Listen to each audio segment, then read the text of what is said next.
কখন থেকে বসে আছি, আর কতক্ষণ বসে থাকবো? আর ভালো লাগছে না। না, আর একটু বসে থাকবো, তারপর আসলো আসলো, না আসলে চলে যাবো আমি।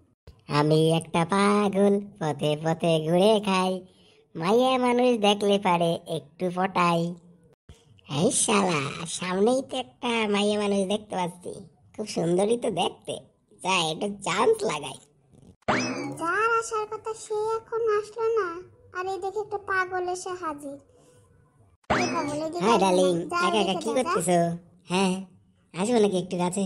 ওই কেন শোনা, একটু চুলকে দিই।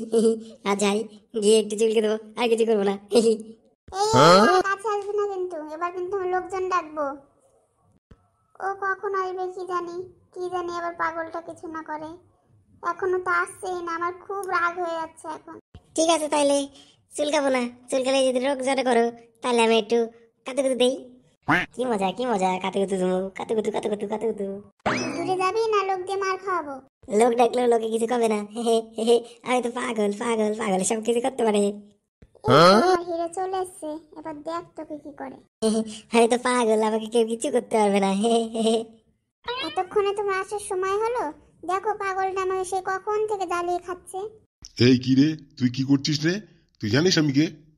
ও, পুলিশ কাকু, পুলিশ কাকু, তুমি আইসে গেছো? পুলিশ কাকু, পুলিশ কাকু, দেখো না, আমি এই মেয়েটার একটু কাতুকুতু দিতে চাই, মেয়েটা রাজি হইতেছে না, তুমি একটু হেল্প করো না পুলিশ কাকু।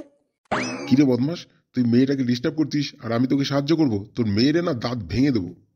পুলিশ কাকু, পুলিশ কাকু, তুমি তো মারতে পারবে না, আমি তো পাগল, পাগলে তো সব কিছু করতে পারে, পাগলে কোনো দোষ নেই। হে হে।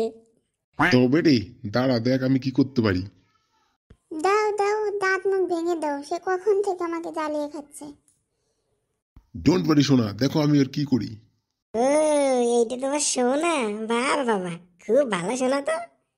পুলিশ কাকু, এত বড় যদি সোনা হয়, তাহলে তো সোনার দাম বাজারে অনেক কমে যাবে, তাই না পুলিশ কাকু? তবে রে, দাঁড়া, তোকে শায়েস্তা না করলে তো শিক্ষা হবে না। মারো মারো, বেশি করে মারো। ওরে বাবা রে, মাইরে ফেলাইলো রে, এমন কেলান কেলাইলো, আমার তো 10 দিন বিছনার থেকে উঠতে পারবো না রে। ওরে বাবা রে, পুলিশ কাকু কি করলি রে তুই? আর করবি এরকম বাদরামি, না হলে এমন মার মারবো না, তুই 10 দিন কেন সারা জীবন উঠে দাঁড়াতে পারবি না। চলো সোনা, আমরা এখান থেকে অন্যদিকে যাই। হ্যাঁ হ্যাঁ, চলো তো চলো। মার মার মার, যাস কেন, আবার আরো মার, আমি তো পাগল, পাগলের কোনো ব্যথা লাগে না। মার মার মার। বাবা রে, কি কেলান্ডাই না কেলাইলো, না জানি কয়দিন লাগবে এর ব্যথা সারতে। আরে পাগলটা আসছে না? হ্যাঁ তাই তো দেখছি। এই যা, পাগলটার আবার কি হলো, জিজ্ঞেস করি তো। এই পাগল, তোর এরকম অবস্থা হলো কি করে? আর কইস না ভাই, একটা মেয়েরে পুলিশের হাত থেকে বাঁচাইতে যাইয়া আমার এই অবস্থা। পুলিশের হাত থেকে তুই বাঁচিয়েছিস? কি করে বাঁচালি?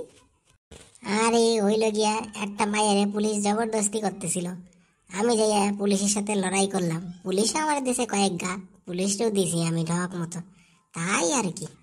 বলিস কি, পুলিশ এরকম কাজ করলো, তা কেউ কিছু বলেনি?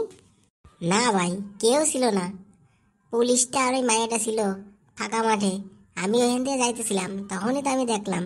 অত মানুষ থাকলে কি আর মানুষের সামনে পুলিশ এমন করার সাহস পাইতো? কথাটা সত্যি হলেও হতে পারে, ওর অবস্থা দেখে আর কথা শুনে তো তাই মনে হচ্ছে। সাবাস পাগল, তুই খুব ভালো কাজ করেছিস। যদি তোর কখনো কোনো দরকার হয় আমাকে বলবি, আমি তোকে হেল্প করব। ঠিক আছে, যখন দরকার হইব তখন দেখা যাইব। আমি এখন যাই। যা, সাবধানে দেখে শুনে যাস। আমিও আমার কাজে যাই। শালার ডারে কেমন বোকা বানাইলাম, কিছু তেরই পাইল না। যাক, এই ঘটনাটা কাউরে কিছু কওয়া যাইব না, নাইলে আমারই পেস্টিস পামসার হইয়া যাইব।